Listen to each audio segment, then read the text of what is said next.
Diversidad de Destinos Artísticos y Culturales nos propone la aplicación de la Diputación Provincial Arte en la provincia de Zaragoza. Por eso hoy nos acercamos hasta Sádaba para conocer este imponente castillo que data del siglo XIII.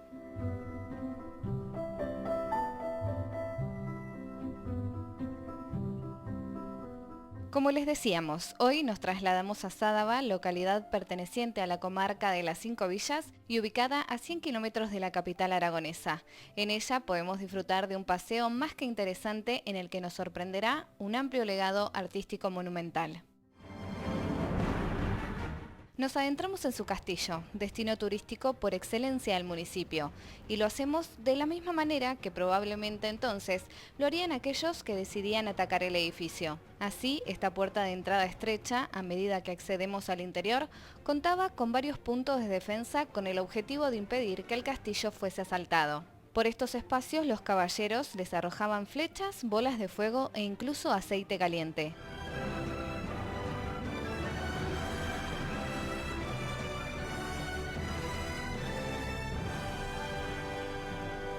El castillo está ubicado en un montículo rocoso pequeño, no es muy alto, pero lo suficiente como para que sea fácil de defender. Estaría como centro, como núcleo del casco urbano entonces, a pesar de que lo que llamamos ahora casco histórico al otro lado del río se construyó en el momento en el que se empieza a abandonar el uso militar del castillo porque la situación política se estabiliza y se construye, pues, como digo, lo que se llama casco histórico al otro lado del río.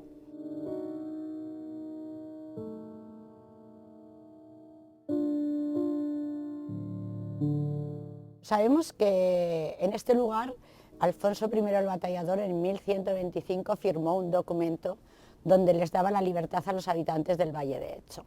A la terminación del documento dice: delante aquel castillo nuevo que hicimos en Sádaba. No puede ser este castillo porque esta tipología nunca se pudo construir antes del siglo XIII porque no existía.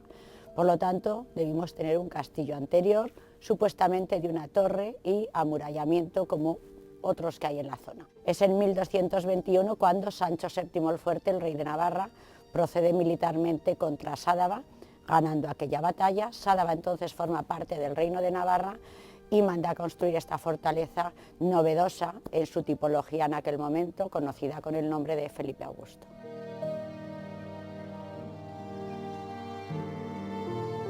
Este castillo del siglo XIII abandona la tipología románica con recinto amurallado, para convertirse así en una especie de ciudadela de fácil defensa, particularidad que lo convierte en uno de los más representativos de su época no solo en Aragón, sino en toda España.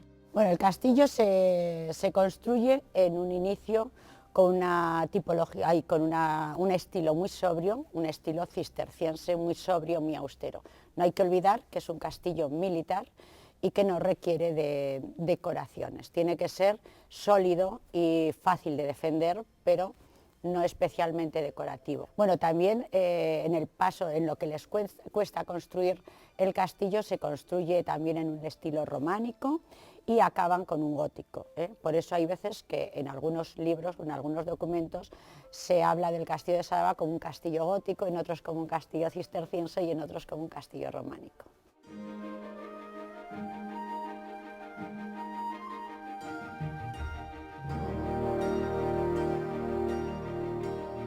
Con más de 1000 metros cuadrados de superficie, su planta rectangular se encuentra rodeada por 7 torres. De ellas hablaremos más adelante. Ahora nos detenemos en el patio de armas, un punto en el que es posible visualizar e imaginar la manera en que estaban distribuidas las estancias y salas del castillo. Bueno, pues tiene dos salas de 2 pisos cada una, en la que se ubicaría en la sala oeste, tendríamos las caballerizas en la primera planta y en la parte superior la sala, la estancia noble, lo que serían los aposentos de vivienda del noble. Aquí no vivió el rey, quien habita en estos castillos militares son los caballeros o señores del pueblo, ¿no?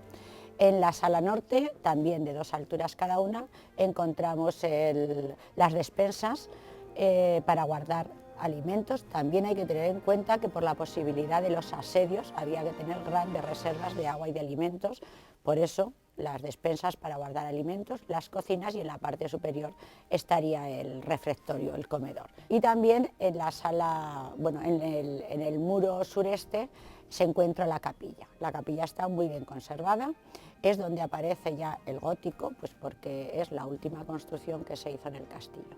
Ahí los capiteles tienen decoración sencilla, vegetal, y lo demás sigue siendo de muros recios. El muro más grueso que tiene el castillo se ubica allí, de 2,10 metros, y muy sobrio, como todo el resto.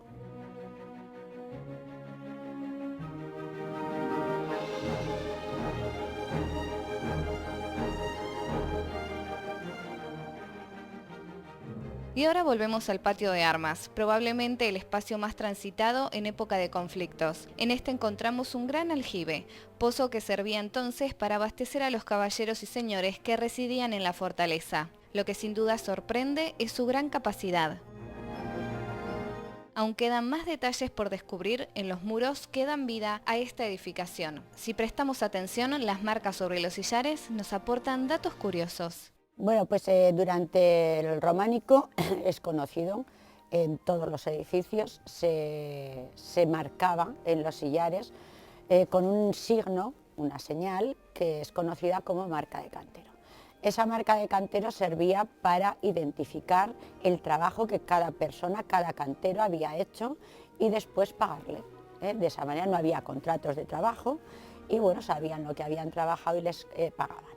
Eso es un tipo de marca. Las flechas, en muchos lugares se dan flechas como marcas de cantería, ya no de cantero, que serían marcas de posición o colocación para colocar los sillares. Y hay una muy curiosa al lado en la puerta de la capilla, es una cruz de planta latina que no llama mucho la atención porque siendo una iglesia no sorprende que haya cruces, sin embargo es la marca que hacían como que esa estancia se había consagrado, es la marca de consagración. Y es de cruz de planta latina porque lo que se consagra es una iglesia cristiana y está dedicada al culto cristiano y es así como se representan los cristianos.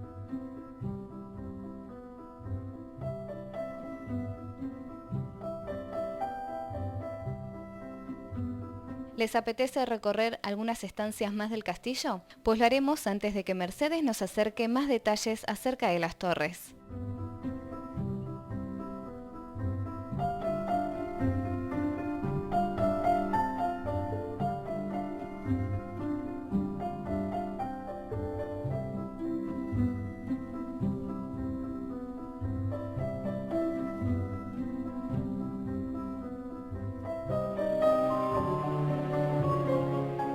Bueno, pues de las 7 torres que tiene el castillo, a ninguna se la puede llamar torre homenaje porque ninguna destaca ni en altura ni en protección. Sí que hay una que se distingue del resto, es un poquito más alta que las demás y la única que tiene ventanas. Ese va a ser el único elemento con el que se distingan las estancias nobles del resto y, como digo, no se puede llamar torre homenaje, pues es la que llamamos la Torre del Rey. Siempre ha habido otra torre a la que hemos llamado la Torre de la Reina, pero por las dimensiones de la torre evidentemente es una torre de vigilancia, una torre de guardia, pero aquí siempre se la llamó la Torre de la Reina y se ha dejado un cartel manteniendo esa costumbre que se viene llamando en Sádaba desde siempre.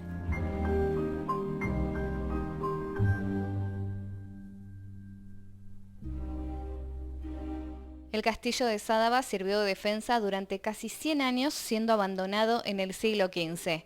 Desde entonces y hasta la década de 1980 permanecería sin uso. Serían esas fechas cuando se llevarían a cabo una serie de reformas que no alterarían la estructura original del edificio, pero que sin embargo ofrecerían a sadabaneses y turistas la posibilidad de visitarlo. En el año 2003 fue cuando se empezaron, bueno, la última restauración se hizo en el año 2003, aunque se empezó en los años 80 cosiendo el castillo, unas inyecciones de hierro que lo ajustaron a la roca donde está ubicado, y el exterior, como digo, en el año 2003, que es la restauración que quizás más se ve al exterior. No es tanta como aparenta ser. Únicamente se había perdido parte del paseo de ronda en la parte superior, 4 hileras de piedra que se diferencian perfectamente con el resto, pero el resto se limpia también y al limpiarlo queda pues eso, ese aspecto como de muy nuevo, muy restaurado. Bueno, en cuanto a las leyendas, hay una más conocida que el resto. Nos dice que desde el aljibe existe un pasadizo secreto que llegaba a un convento carmelita que había al otro lado del río, donde hay un tesoro muy valioso, es una cabeza de oro. Esta es la más conocida, pero hay otra que a mí me gusta mucho y bueno, me parece curiosa y también, como digo, pues desconocida totalmente. Cuentan que en el periodo cuando vivía en el castillo Arnaldo de Alascún, había un pastorcillo que tenía una gran ilusión en su vida y era aprender a leer y a escribir.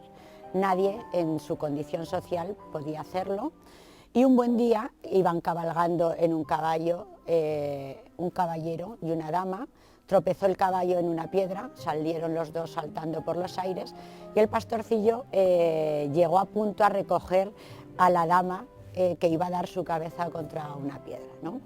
El caballero, que corrió mejor suerte, fue rápidamente a ver lo que le había pasado a la doncella y bueno, le agradeció tanto al pastorcillo que la hubiera salvado, que le quiso dar todo aquello que pudiera y estuviera en su mano. Entonces el pastorcillo solo le pidió que le enseñara a alguien a leer y a escribir.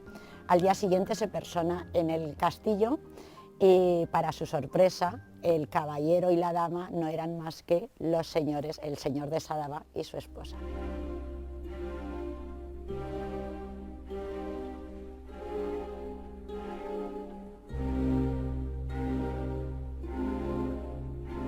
Hasta aquí nuestro programa de hoy dedicado al castillo que se encuentra en el municipio de Sadaba.